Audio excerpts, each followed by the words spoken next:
We start off with the newspaper, not the newspaper, we start with the Business Day up first. Okay, let me take a look at the Business Day for you. Business Day, BHF takes shot at MPs. That's what they are leading with there.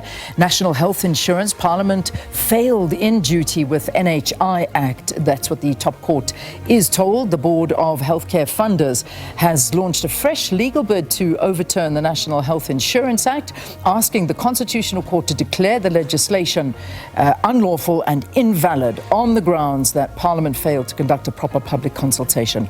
Right, then Transnet turnaround will take time. That's what Minister Creasy had to say. The Transport Minister is unapologetic over her so-called meddling in Transnet. So that's another story that they have got there on the front page. What else is there? There's at the bottom, they've got stories on Nedbank targets buys at home and in SADC, and smart trolleys, no threat to jobs. Not sure if you've seen the story on the smart trolleys. Shoprite says its new smart trolley pilot project in Cape Town will not put jobs at risk. It's called the Express Trolley. It's developed by the Shoprite X innovation team. And basically what happens is it enables customers to scan items as they shop, track a running total, and then boom, pay directly with your trolley and walk out the store. So that's what they're saying. No jobs at risk because of that. Anyway, that's the front page of the Business Day. Moving on to the Star now. The Star leading this morning with justice remains elusive for GBV survivors. A country holds the third highest rape statistics globally. Now, South Africa's women continue to live under the shadow of gender-based violence and femicide at levels likened to war zones, despite government promises and community interventions aimed at tackling the crisis. A picture there of a woman born in Lesotho now making the residents of Soweto proud. Gogo Teresa Lekwabe celebrated 100 years, 100th birthday yesterday, and her great-granddaughter Lerato worked very hard to organize a special party for the centenarian grandmother, and this also marking the first celebration of its kind for Gogo. Fans, stars remember Nyembe.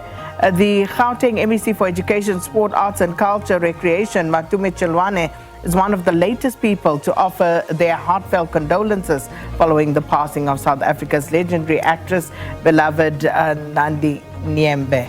Those some of the stories on the front page. Then the Citizen, of course, they say, wait, they said, now I'm dying. The story they've got there, I begged for radiation for my aggressive cancer, but was told, have faith. Now it's too late. When your cancer is all over your body, radiation is no longer necessary. This is the heartbreaking tale of one of over 3,000 patients on the waiting list for chemotherapy and radiation treatment at Gauteng government hospitals. A big story there they've got.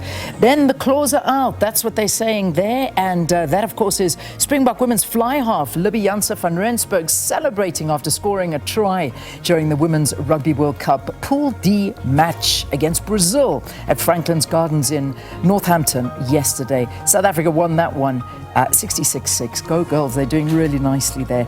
And then just finally in the corner, Africa resized on the Makata project. One of the world's most popular maps, Greenland and Africa, appear to be the same size. So you can find out details there. And that's it. That's a Citizen. On to the Sowetan now.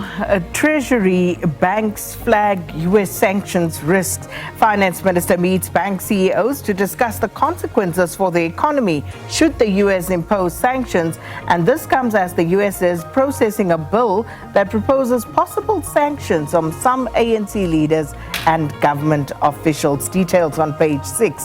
Also, late actor Nandi Nyembe remembered the risk of car balloon payments, and Springbok prop test positive for banned substance. And a picture on that front page of guitarist, vocalist and composer Selailo Selota performing with Judith Zipuma at Empress Palace in Ekurhuleni on Saturday night in celebration of his 25-year milestone of music in the industry.